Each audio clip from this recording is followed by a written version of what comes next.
So now in this video we have an op amp here, the LM358. There's two of them on the integrated circuit, but we're only using one of them, wired as a non-inverting comparator. So I have the trim pot here. The voltage is set to a higher voltage than half of the supply voltage, the other voltage that we set. So the output is high. When I lower it below half of the voltage that we set there, so half of the supply voltage, now it's lower, and the output is low. And zooming in on the diagram there, the op amp and comparators usually have a triangle there. You got to power them, whether they show that or not. Some schematics they don't. So for the LM358 that we're using, positive supply is the top right, number 8 pin, and negative supply or ground is the bottom left, or pin number 4.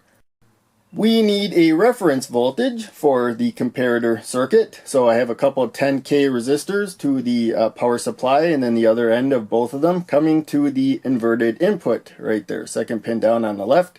And that gives us 2.5 volts since we're using a 5 volt power supply. So now when you have a non-inverting comparator, then you want the signal that you're interested in at the non-inverting input, plus right there, third pin down.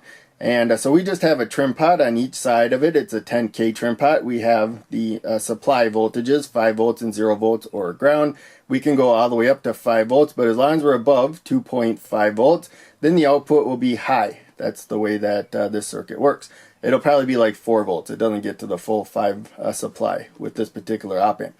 And then when you drop below 2.5 volts or less, then the output goes low. It connects to ground, and the blue LED lights up that way.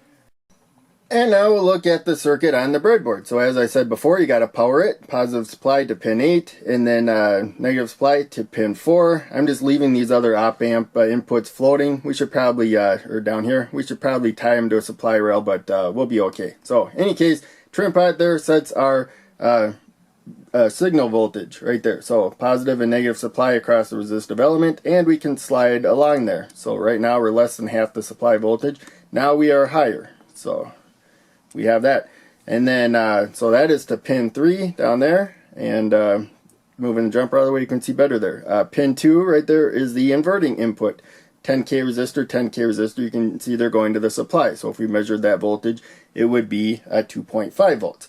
I don't think people watch me measure those voltages though, so we're going to skip that in this video. I've done it in earlier videos. And right now the output is low. The blue LED is lit up because you can see the positive supply there. 1K resistor, long lead anode, short lead cathode comes there, and since it's positive there, it must come to ground if the blue LED is lit up. And then when the red LED is lit up, of course, it has the negative supply over there. So we got to have positive. Again, with this particular op amp, it drops some voltage, but it comes to the output positive, long lead anode, short lead cathode, 220 ohm resistor going to the negative supply. We need a lot more current through the red LED to get about the same brightness as the blue LED, as you can see there.